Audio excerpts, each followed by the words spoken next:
Good afternoon and welcome to the FY17 Space Survey webinar.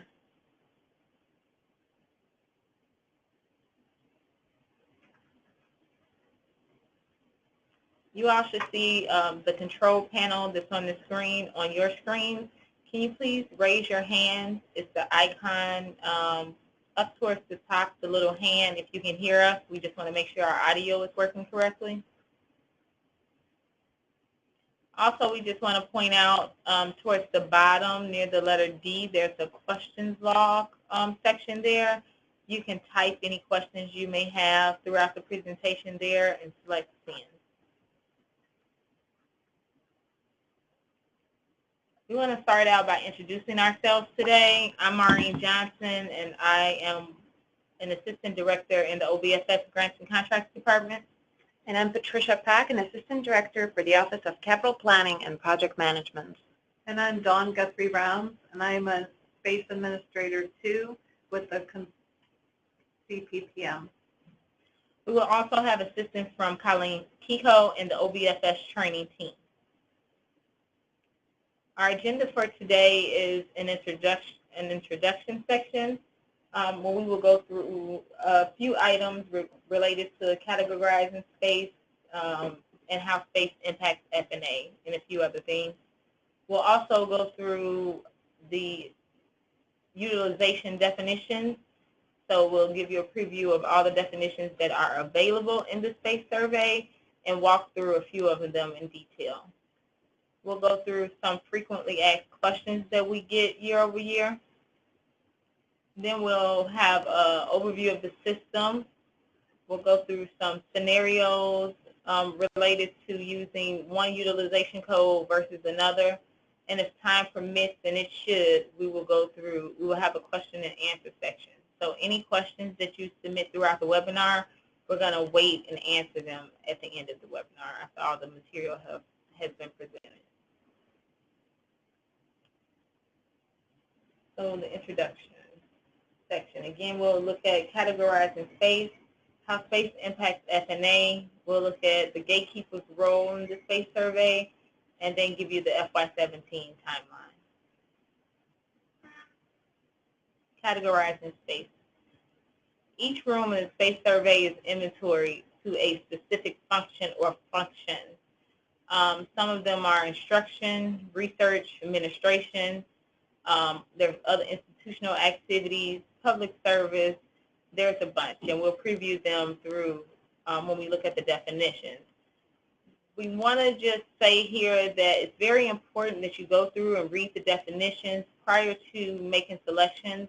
For example, research. There's multiple research codes you can choose from. Same thing with administration. So want to make sure that you are very careful about the utilization code that you assign to your room. We also want to point out here that this year's FY17 space survey, what you report in the survey will then be used to negotiate our next indirect cost rate. So research, organized research is our most heavily scrutinized rate. And so when you use that coding, you want to make sure that you are accurate. So that's why we'll walk through the research definitions. There's organized research, university research, departmental research, because we want to make sure that you're using the appropriate one for your space. Also, just want to point out when you code a room to research that room is subject to audit. It will definitely be audited. We don't know what the auditor's plan is yet. We've had in past years where the auditors have looked at the entire department for a department that's coded a room to research, and then sometimes they come in, if their audit plan may be to select certain rooms. So we won't be sure until the audit actually happens. So just be very careful when coding a room to research. I also want to point out, lastly, that the F&A rate determines the amount of indirect cost recovery funds the university receives. So, the point to bring home here is ICR is the source of revenue for the university, and that the F&A rate, it will definitely be audited, and so we need to make sure that it is defensible And we do that by providing you all with training such as this, asking that you all make sure that the survey is as accurate as possible because it is the basis for our F&A proposal. Next, we just want to talk about how does space impact F&A. So facilities-related costs such as utilities are charged to sponsored awards using the F&A rates. The amount charged to a grant is based upon the results of the survey, the space survey, using the F&A. For example, if 75% of a building is reported as research, we can charge 75% of the utility costs for the building to grant. As the percentage of research space in a building goes up or down, so does the amount charged to a grant. So again, very important. How you all code your surveys, the utilization codes that you use to code your surveys, we're going to use that information to map costs to your buildings in our F&A survey, F&A proposal. The role of the gatekeeper. So the gatekeeper will have to do at least 3 things. For all departments, the gatekeepers will have to verify the jurisdiction of the room. So when you open up your space survey and you see the rooms that are available to you, you want to make sure that those rooms actually belong to your department. If you find a situation where you need to edit or delete a room, you are able to do that in the survey. So Patricia will actually walk through that during the overview, or if you still have additional questions about that, please reach out to us. But you want to make sure that every room that's available to you is actually your department space. Also, you want to verify the room type. Is the room an office? Is it coded correctly? Is it a lab? Is it a classroom? Is the room type in your survey correct? And then you want to verify the utilization. So, is it research? Is it public service? Is it instruction?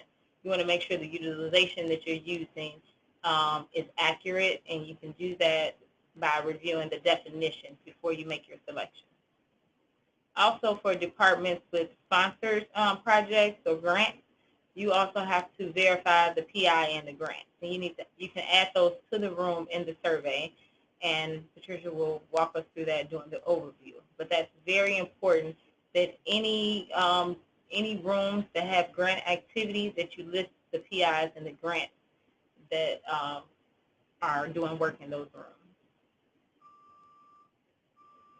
Next, we want to share the FY17 Space Survey timeline. The Space Survey actually opened last week, Wednesday, June 7th.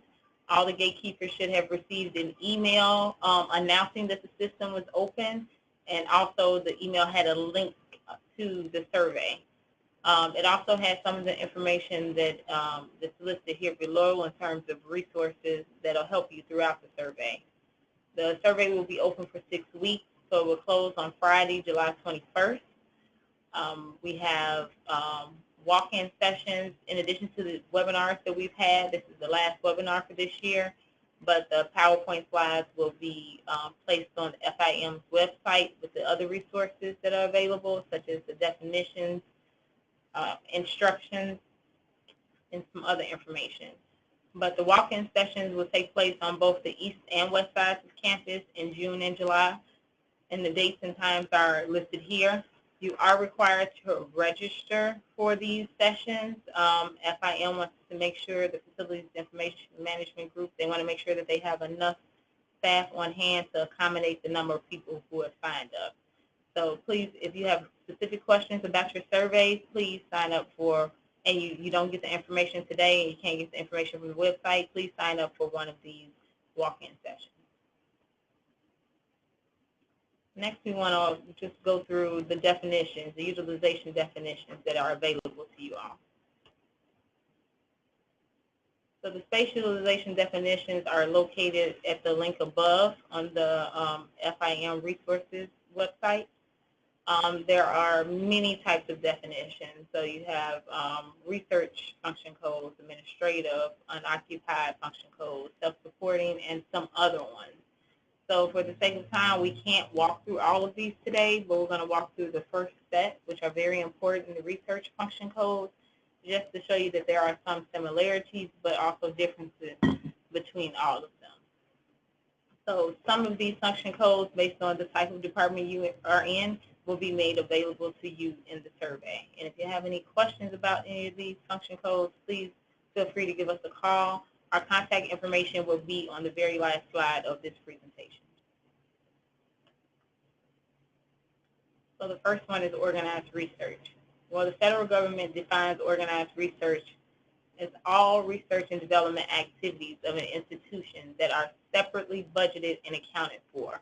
It includes sponsored research, which are all research and development activities that are sponsored by federal and non-federal agencies and organizations. So the key thing to remember about organized research is that it is separately budgeted and accounted for, and it is sponsored by federal and non-federal agencies or organizations. So please try to remember that when you're making a selection. And also as we go to the next one, which is university research. University research is UIC funded research that is separately budgeted and accounted for, meaning it has a separate CFO established for it. The most common form of university research is startup funds, where an ICR account is established for new faculty research.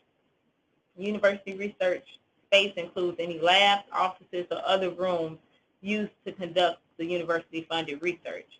Some other examples of university research include internal competitions for university funding that have been separately budgeted and accounted for. An example, a few examples of that are the CCTS pilot grant and the OVCR Areas of Excellence Awards. So those are a couple, and there are a few more. The last definition is departmental research. So let me go back. I'm so sorry. So university research, what you want to remember here is that university research is internally funded by UIC. It is separately budgeted and accounted for, same as organized research. Departmental research. The federal government defines departmental research as the research, development, and scholarly activities that are not organized research and subsequently are not separately budgeted and accounted for. So that's the key difference with departmental research, is that it is not separately budgeted and accounted for, unlike organized research and university research are both separately budgeted and accounted for. So please, when coding any room to research, please review these three definitions and make sure that you're making the right choice. If you have any questions, please reach out to one of the presenters today. The last definition that we want to go through, the only new definition we have, and this is probably the second year we've had this definition, is lease space. So lease space is any on-campus or off-campus space used by external entities such as retail stores and restaurants, leasing from UIC, where the University Real Estate Office acts as the leasing agent and is involved in negotiating lease terms. So if you have any specific questions about this lease definition, please, again, contact one of the panelists today. Now we'll review some frequently asked questions we get year after year. So some people want to know, how is percent utilization calculated? Well, the truth is you can't calculate it. You have to estimate it. So the Uniform Guidance, formerly OMB Circular 821, states, and this is paraphrased, that it is recognized that teaching, research, public service, and administration are often intermingled. A precise assessment is not always feasible, nor is it expected. Reliance, therefore, is placed on estimates in which a degree of tolerance is appropriate. So you have to estimate the percent of utilization used for each room. How do you do that? Well, we just want to give you some indicators to help you estimate the percent utilization.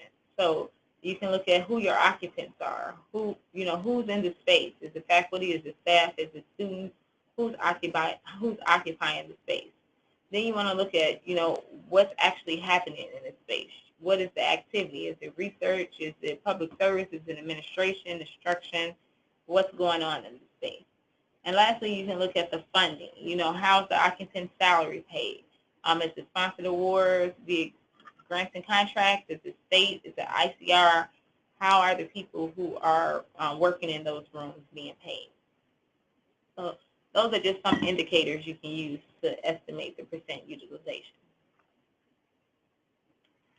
Another item you can consider is hours and days when estimating the percent utilization. Sometimes people think that the minimum percent they can code to a room is 5%, and that's not true. You can actually code 1% to a room if the room is used 1% of the time. And so we just try to create an illustration here for you to show you how percent can total either hours or days. The next question we get, what does reporting utilization over the physical year mean? Well, the space utilization survey should reflect how each room was used during the entire year. So for the entire FY17, from July 1st through June 30th, how was it used? The survey should not represent a snapshot of how the space was used in a particular point in time during the year. Functional coding must identify a room's usage in specific percentage terms that reflect all activities performed in the room for the fiscal year. So an example, if a room was used from July 1st to December 31st, say for research, and then from January 1st to June 30th for instruction, well, you shouldn't code the room 100% instruction because that's the way it's being used now. You should code the room 50% organized research and 50% instruction. And so if you have any questions about that, please give us a call. But when evaluating the rooms, please keep in mind that it has to be for the entire fiscal year, not just the way that it's being utilized now. Another question that we get is how to assign utilization to support spaces such as kitchens, storage rooms, private toilets, etc. So we tried to create an illustration for you here to kind of show you how that should be handled. At the top, the blue boxes are primary room types. So if you're in a department and you have an office, a conference room, and a research lab, and the office is coded Organized Research DA3, which is Department of Research, or OIA, and OIA, which is Other Institutional Activities, and you have your conference room that's reported as the same, and then your research lab that's just Organized Research, but you have various support spaces such as a private toilet, a kitchenette, storage room, some private circulation area. Well, you want to be consistent. You want to code them consistent with your primary room types, so which are across the bottom at the green are the support areas. So all of those rooms should have the same utilizations that your primary room types have. So you don't just want to code one Organized Research or Department of Administration. You need to code them all three, because the occupants of those offices and conference rooms and research labs are the same people that are occupying those support rooms. So the utilization should be consistent. If you have any questions about that, please feel free to reach out to us and we'll help walk you through it. Another question that we get is how to code space used to administrate sponsored programs. So if you have an administrative office in a department that does sponsor research, how do you code that? Well, you want to look at the person's salary who's occupying that office. Is the salary paid by institutional funds? If it is, you want to code the department is DA3, which is Department of Administration. Are they paid from sponsor funds? If so, sponsor research funds. If so, you want to code that office as Organized Research. But then if there's a combination of the two, the salary is paid through institutional funds and sponsor research funds, then you want to split it, DA3 and OR. But you want to split it based on how their salary is actually split. So you don't want to just do a 50-50 split because they're paid from each. If their salary is paid 40% Department of Administration and 60% Organized Research, then that's how you want to code that room. So again, if you have any questions about that, please reach out to us. Now Patricia Pack will give you an overview of the system. Hello, and thanks again for joining us this afternoon. Many of you have been gatekeepers before and you're already familiar with the process. I just wanted to give you a little overview of the new website. We have a new interface, but a lot of the functions are still pretty much the same, just so you're a little bit familiar with it before you actually go to the website. So in order to log into the system, you will go to our website, which is https://cppm.uic.edu. So when you get to our homepage, under Campus Space, you click to FimWeb and then click on Space Survey tab in a Fan Out menu. You will then be asked to authenticate your login using the same credentials that you use for Nessie.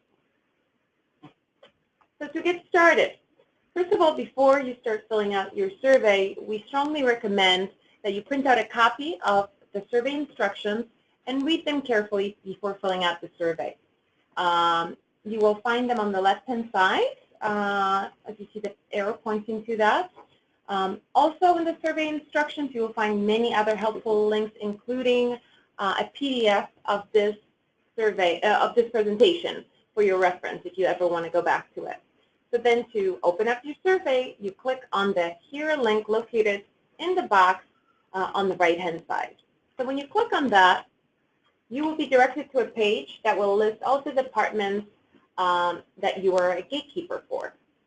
And when you click on your department name, you will then get to a page that will list all of the buildings and floors for which your department has assigned space for. Please note that this list is sorted by building and then by floor. And you will have to update your survey one building and one floor at a time. Another step that we recommend that you take before you actually start filling out the online survey is to download your floor plans. They're available on the right-hand side. We see the arrow pointing to that. And this way you'll be able to verify if they're current. This is especially helpful if you're aware of any recent remodeling or any construction that went on that might have affected the floor plan data. If you see any discrepancies, please email us at fim@uic.edu, and then we can make those changes for you. Also, we suggest that you click on the View Print All Rooms button. You see that on the very bottom there, and save that or print it. It will be helpful for you, perhaps, to have a hard copy of your list in case you want to make notes and refer to a hard copy. For departments with organized research, we suggest that you talk to your business manager to get accurate PI and grant assignments for each room. We're also providing you with the FY17 grants and PI list, and that's available for download on this building's floor page, and that's as a reference. And you can just click and download that as well. Another new feature that we have for you are the new floor plan PDFs. This time, if you want to view your space, you can view the PDFs in black and white. You can also view them by a color highlight by department, and as well as room type color highlights. These floor plans are a really great way to help you to quickly verify information to see if everything that's displayed looks correct. And again, if you find any discrepancies, just email us at fim@uic.edu, and we will be able to quickly address those and edit those for you. Okay, so on to updating your space. You will be focusing on the Actions column on the left-hand side. And as you see in this column, you have multiple buttons, links. So the first of them is Edit, and that will allow you to edit your information. When you click on Edit, then the next one is Reassign. The Reassign link will be used if you want to reassign or transfer a room to another organization code. But please note that that will be for it has to be within the same college. So if you want to reassign or transfer a room, if you click on that link, you will see a pop-up window, just like the one that you see in this mock-up. And you will be able to select an appropriate department code from a drop-down list. And then if you're aware that this room was transferred to a different college, just email FIM@uic.edu, or you can also use the delete the room button that I will go over later. Once you make an edit and reassign a room, you will see that the background color of that reassigned room will change to green. And that will indicate that the room that you have just reassigned was successfully processed. Next, you have the delete link. And this is used to delete a room from your inventory. But if you know that this room was it's used by another, it's within the same college, please make sure to use the reassign link, so don't delete. But if you know that this is no longer in your inventory and perhaps you don't even know who this room belongs to anymore, you click on that and that will create, you will see another pop-up window. And by clicking that, we would really appreciate if you can add a comment regarding the reason for the deletion in a comments text box. This will help us figure out the next steps and perhaps, reach out to other departments to see if this room belongs to them. And once you delete a room, the color will change to brown, and that will indicate that the room has been deleted from the inventory. You can also request to add a new room. If you are aware of a room that belongs to you, but you don't see it on your list, this is the button that you would use. It's called Add Space. It's on the right-hand side. And once you click on that, you will see a form, and that form will allow you to add all the details for a room. So you will select the building, the floor, and then the room number. And then you will see that the area and current room use will automatically populate, and then you can fill out the rest. Once you do that, you will notice that the color of the added room will change to yellow, and that will indicate that this is a newly added room.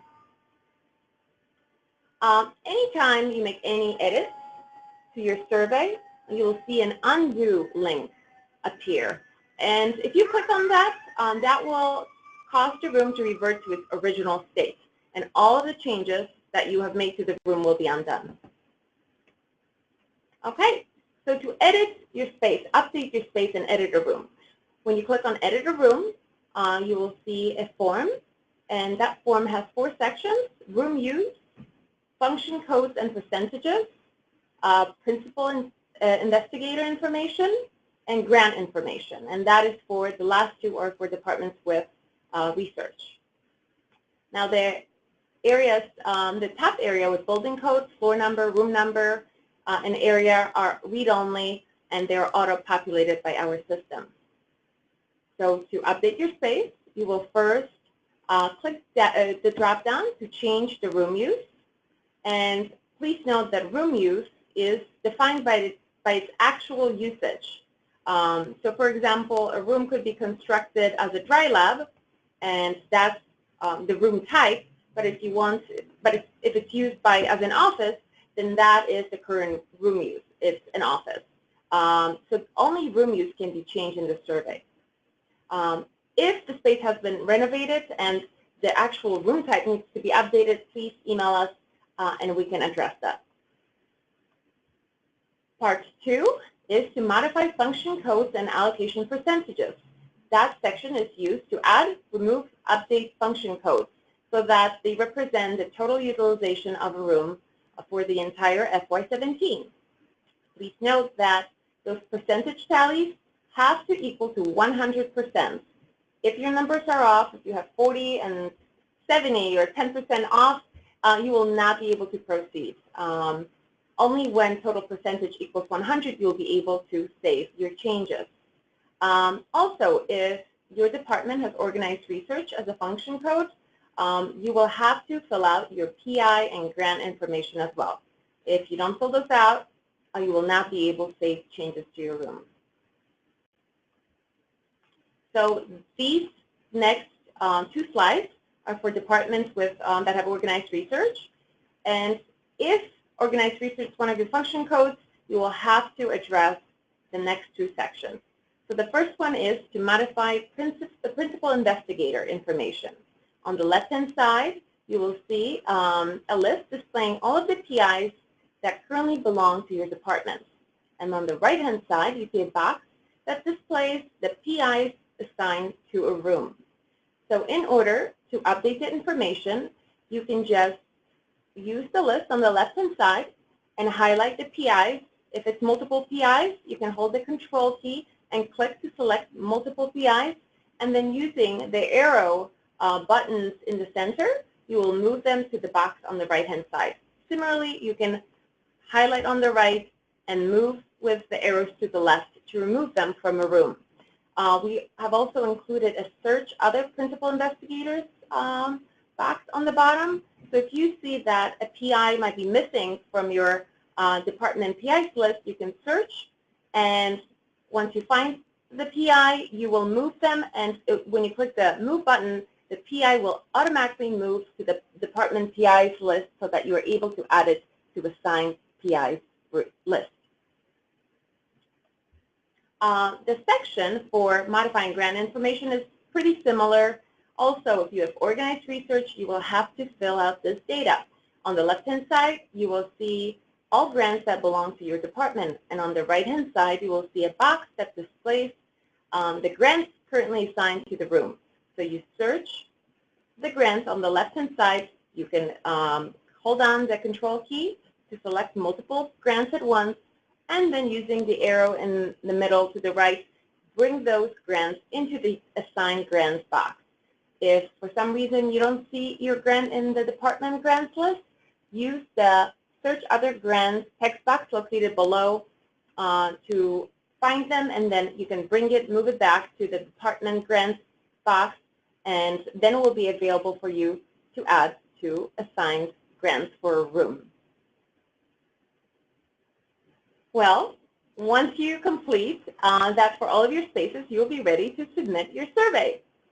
And the Submit Update button is located on the bottom right-hand side. And when you click on that, if there are any errors, if, for example, you forgot to fill out any information, you will see a pop-up with a list of all the errors that still need to be addressed. In case there are quite a few of them and you would like to save that data, you can use the button called Print Button. It's on the bottom center of that pop-up, and you will be able to save a list so that you can just address it one by one, print it out, have a hard copy as a reference. Okay, that's about it, but please know that we have many other space survey resources on our website. You can use this link or also just go on CPPM website and under our FIM web section, when you log into the survey, you'll be able to access all of the resources that we have compiled for you. You will see information on how to assign the appropriate function codes and percentages. We have also created some short training videos that will demonstrate all the important steps to fill out the survey. So sort of go into a little bit more detail on how to complete all the necessary steps. You will see a grant of the FY17 grants and PIs. There's a document outlining the space functional category definitions, as well as a PDF of this very presentation that you are watching right now. Thanks so much. And next, John Brown will present space survey scenarios.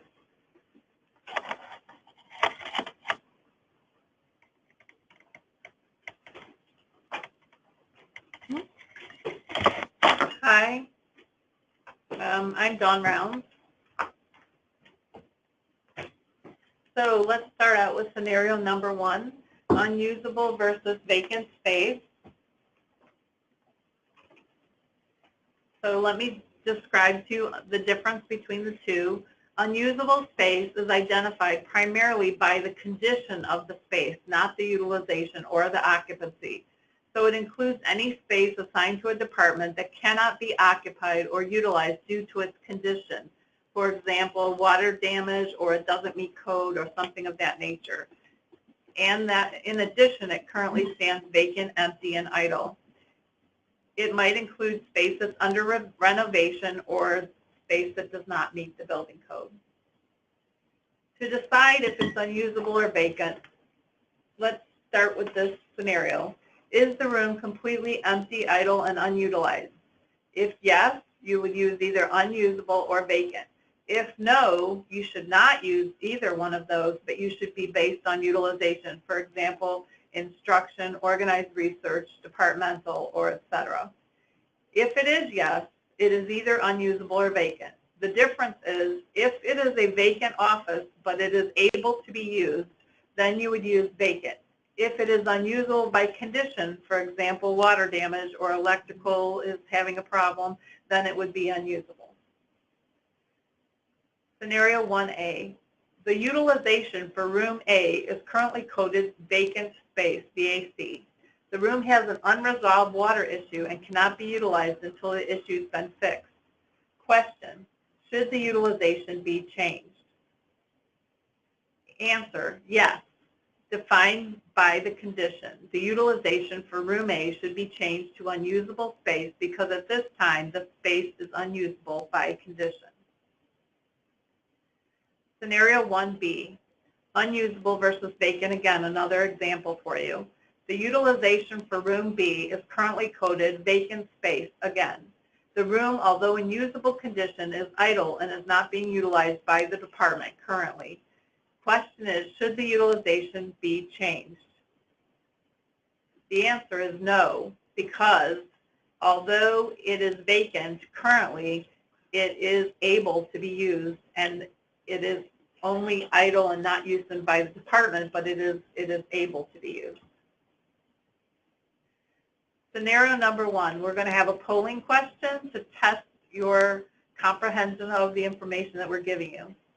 So, vacant versus unusable. Room C is an office that was coded vacant space because there was a vacancy created when a person left the department. Remember, vacant space is no longer defined by occupancy. However, room C is still being used by the department for various departmental activities. Our polling question is, how should the utilization for room C be changed in the survey? Number 1, it should be changed from vacant space to the primary department utilization code, DA3, GA, instruction, organized research, etc. Number 2, it should be maintained as vacant space. Number 3, it should be changed to unusable space. I'm going to give you a few moments to answer the polling question. Okay, so you should be seeing the options that Dawn read on your screen for that question, A, B, and C. So you'll just click on your selection and while Dawn rereads the scenario. Okay, room C is an office that was coded vacant space because there was a vacancy created when a person left the department. Remember, vacant space is no longer defined by occupancy. However, room C is still being used by the department for various departmental activities. Question: how should the utilization for room C be changed in the survey? Number 1, it should be changed from vacant space to the primary department utilization code, DA3, GA, INST, OR, DEPR, etc. Number 2, it should be maintained as vacant space, VAC.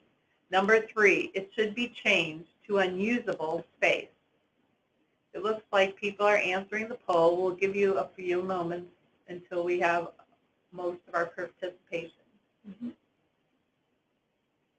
I still see a few more votes coming in, so we'll just wait a few more seconds. Okay, I'm going to close the poll and then share the results back with you. So 89% of respondents chose A, 7% chose B, and 4% chose C. The answer is A. It should be changed from vacant space to the primary department utilization code. The reason is the utilization should be changed because the space is still being utilized by the department. Now I'll return you to the slide. Okay, next we're going to talk about the difference between university research and departmental research. I'm going to give you a scenario. Room A is a lab occupied by John Smith, a new faculty member. His salary is funded by startup funds. A new program code is established, ICR Smith Startup, to budget and account for his research. Room A's utilization is university research. Smith's salary is separately budgeted and accounted for. If the activity is separately budgeted and accounted for, most often having a dedicated program code used to track the budget and related expenditures, it falls under university research. Here's the second scenario for you. Room B is a lab for Jane Doe, a faculty member whose grants have ended. She has not yet secured new funding, and her research is supported by a departmental ICR fund, which is used to pay for a variety of departmental activities. Room B's utilization is departmental research. Doe's salary is not separately budgeted or accounted for. If the activity is not separately budgeted and accounted for, it falls under departmental research. Scenario number 3, shared PI versus assigned PI. Shared research, PI, is intended for rooms that provide support service to primary spaces for a department or departments. Such spaces provide joint services to the majority of PIs or are shared interdepartmentally. Use of the shared research PI should be reserved for rooms that are intended for sharing resources. Notes or cautions. Shared research PI was developed to streamline reporting of grants in shared and interdepartmentally used space. However, accurate reporting of grants to a room by PI is still key, so special care should be taken not to overuse the shared research PI. So here's my first scenario. A department has a research laboratory that houses autoclaves and microscopes. There are PIs from various departments that use this space. Question, how should PIs be assigned to this space in order to most accurately report sponsored research activity? The answer, shared research PI could be used because resources in these rooms are shared. Scenario number 3, polling question. Department A has research laboratory space in room 200. There are 10 PIs in Department A. 4 of the PIs are working on their own grants in room 200. The question is, what should be done in order to most accurately report sponsored research activity in room 200? Item A, 4 PIs should be assigned to room 200, and item B, shared research PI should be used for room 200. I'll give you a few moments to answer the poll. All right, you should be seeing those options on your screen, so you can click on A or B, and Dawn will reread the scenario. Department A has research laboratory space in room 200. There are 10 PIs in Department A. 4 of those PIs are working on their own grants in the room 200. The question, what should be done in order to most accurately report sponsored research activity in room 200? 4 PIs should be assigned to room 200 is the first option. And the second option, shared research PI should be used to code room 200. I still see a few, so we'll give you a few more moments.